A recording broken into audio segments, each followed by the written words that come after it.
Nama Anwar Ibrahim tiba-tiba terseret ke pusat badai politik. Ia dituding sebagai pengkhianat bangsa hanya karena satu hal, penetapan batas wilayah dengan Indonesia. Angka ribuan hektar dilempar ke ruang publik, emosi dibakar, nasionalisme dipanaskan. Namun pertanyaannya sederhana, benarkah Malaysia kehilangan wilayah? Atau ini sekadar drama politik dalam negeri yang sedang mencari kambing hitam? Sementara Kuala Lumpur ricuh dan parlemen berubah seperti arena adu teriak, Indonesia justru bergerak dengan cara yang berbeda. Di bawah kepemimpinan Prabowo Subianto, Jakarta terlihat tenang, tidak terpancing, tidak panik. Namun diam-diam memperkuat posisi di lapangan.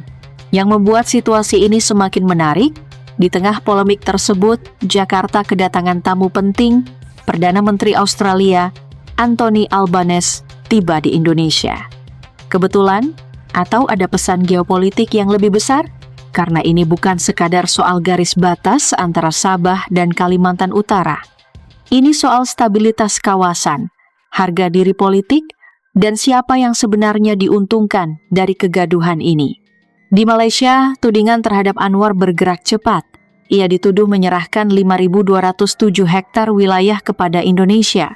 Angka itu terus diulang, diperbesar, dijadikan senjata politik. Oposisi menuduh, memfitnah, dan menekan tanpa henti. Parlemen memanas, Dewan Rakyat berubah menjadi wajan tanpa minyak. Interupsi, teriakan, dan drama politik lengkap tersaji. Anwar berdiri dengan wajah serius. Ia menegaskan satu hal penting, penetapan batas wilayah ini bukan barter tanah, bukan jual beli, bukan tukar-menukar wilayah. Tidak ada kompensasi, tidak ada untung rugi. Tidak ada 1 inci pun wilayah Malaysia yang diserahkan secara ilegal. Ia menjelaskan bahwa penentuan garis batas sepenuhnya merujuk pada perjanjian internasional lama, Konvensi Perbatasan tahun 1891 antara Inggris dan Belanda, Perjanjian tahun 1915, dan Konvensi 1928. Dokumen-dokumen ini bukan produk pemerintah hari ini. Ini warisan kolonial yang menjadi dasar hukum internasional hingga kini. Masalahnya, peta-peta lama itu dibuat dengan teknologi abad ke-19. Sungai dijadikan patokan, muara sungai digambar dengan alat sederhana. Ketika hari ini wilayah itu diukur ulang dengan teknologi modern, GPS presisi tinggi, dan citra satelit, tentu saja terjadi perbedaan posisi. Disinilah muncul istilah yang jarang populer di media, outstanding boundary problem, wilayah yang sejak awal memang belum pernah dimuktamadkan secara final. Artinya, ini bukan wilayah yang sah milik Malaysia lalu diserahkan ke Indonesia. Ini wilayah abu-abu yang statusnya memang menggantung sejak puluhan tahun lalu. Namun dalam politik, istilah teknis kalah pamor dibanding kata pengkhianatan. OBP tidak membuat headline, pengkhianatan membuat trending. Oposisi memilih narasi sederhana, wilayah kita berkurang, titik. Tidak perlu sejarah, tidak perlu peta 1915, tidak perlu penjelasan muara sungai. Politik tidak selalu butuh detail, cukup emosi. Padahal jika dibedah dengan kepala dingin, wilayah di sekitar Sungai Sinapat dan Sungai Sesai memang sejak lama menjadi titik abu-abu. Dalam peta perjanjian lama, muara Sungai Sinapat berada di wilayah Indonesia. Pengukuran modern menunjukkan pergeseran posisi. Jadi persoalannya bukan siapa memberi siapa, tetapi di mana sebenarnya garis itu berada. Namun publik tidak disuguhi dokumen. Publik disuguhi potongan video parlemen. Meja diketuk, suara meninggi, tuduhan dilontarkan, drama menang atas data. Disinilah pertanyaan penting muncul. Siapa yang sebenarnya diuntungkan dari kegaduhan ini? Apakah ini benar-benar soal kedaulatan atau soal tekanan politik domestik Malaysia yang memang sedang tidak stabil? Politik Malaysia beberapa tahun terakhir dikenal rapuh. Koalisi mudah goyah, loyalitas cepat berubah. Dalam kondisi seperti itu, isu perbatasan adalah amunisi sempurna. Tidak ada isu yang lebih sensitif daripada tanah air. Tanah adalah simbol, tanah adalah identitas, tanah adalah harga diri bangsa. Namun angka-angka yang jarang disebut justru sebaliknya. Dalam proses pemuktamadan, Malaysia justru memperoleh sekitar 780 hektar dari wilayah yang sebelumnya belum jelas. Indonesia tetap mengadministrasikan sekitar 5.207 hektar yang memang sejak lama sudah berada di bawah pengelolaannya.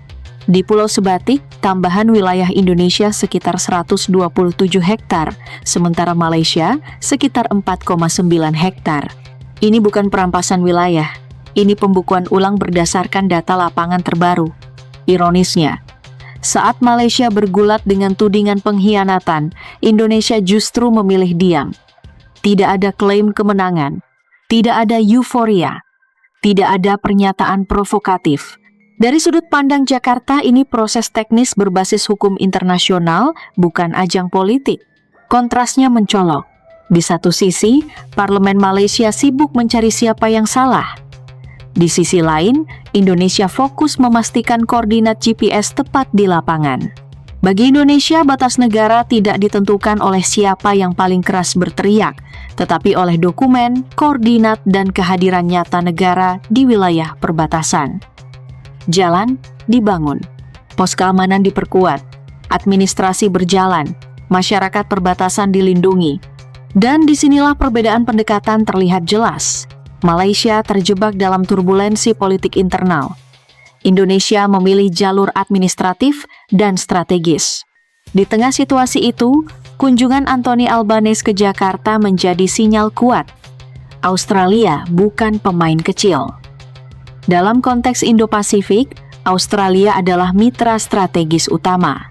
Ketika Canberra ingin memastikan stabilitas kawasan, Jakarta adalah pintu pertama yang diketuk. Kunjungan ini bukan sekadar foto bersama, ini pesan geopolitik. Indonesia dipandang sebagai jangkar stabilitas regional, ekonomi terbesar di Asia Tenggara, populasi terbesar, penguasa jalur laut strategis. Apakah ini berarti Australia memihak Indonesia? Tidak secara eksplisit. Namun dalam diplomasi dukungan sering disampaikan lewat gestur, bukan pernyataan frontal. Dan gestur itu jelas terbaca. Sementara Malaysia sibuk memadamkan api di dalam negeri, Indonesia justru memperluas jaringan strategis. Kerjasama keamanan diperkuat, dialog pertahanan berjalan, latihan militer berlanjut. Disinilah ironi terasa tajam. Ketika satu negara sibuk berdebat tentang pengkhianatan, negara lain sibuk memperkuat posisi di papan catur geopolitik yang lebih besar.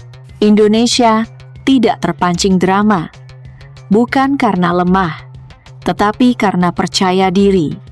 Negara yang yakin pada dasar hukumnya tidak perlu berteriak.